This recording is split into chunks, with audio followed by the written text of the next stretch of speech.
د قیران موصل ده هر داخویانی رایدارین عراق جیادن تنتره.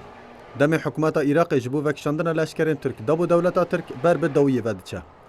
و ده هلوست حکومت عراق ده چه نرمی نایدیتن. هری داوی داخویانی ج عراق هاتی ده ده گوتن کو امی به ترکیه را شر بکن. سروک لجنه پاراسن و اولکاری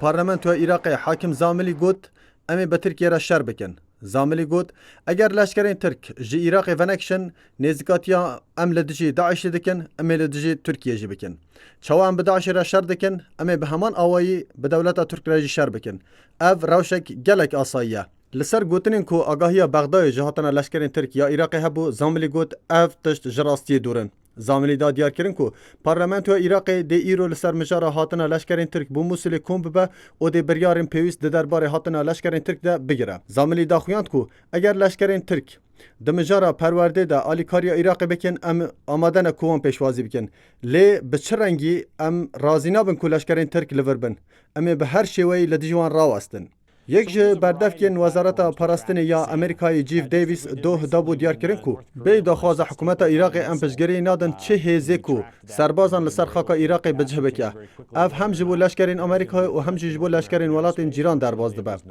لجنه اولکاری نتوی عراق شش کانون دبن سرکوزی حیدر عبادی ده کوم ببو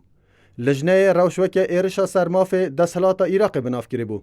د داخویانی جو اوفیسا سرک وزیرتی عراق هاتی کرنده جی هاتبو گوتن کو سرک وزیر حیدر عبادی جهزن هوایی را گوتیا جبو پاراستنا سروری ولات بکون روشا هشیاریه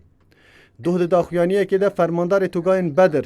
هادی آمری گوتبو ترکیه سروری عراق بن پیدکه امی تانکین ترکان بسریوان ده بتقینن جبر کو بالافرا روسیای چند ثانیه آخوان بازاند بالافرا روس خستن نها بکیجان مافی خاکامه بن پیدکن آمری بانک لحکومت عراق کرد کو لشکرین ترک جا آخا عراق درخینه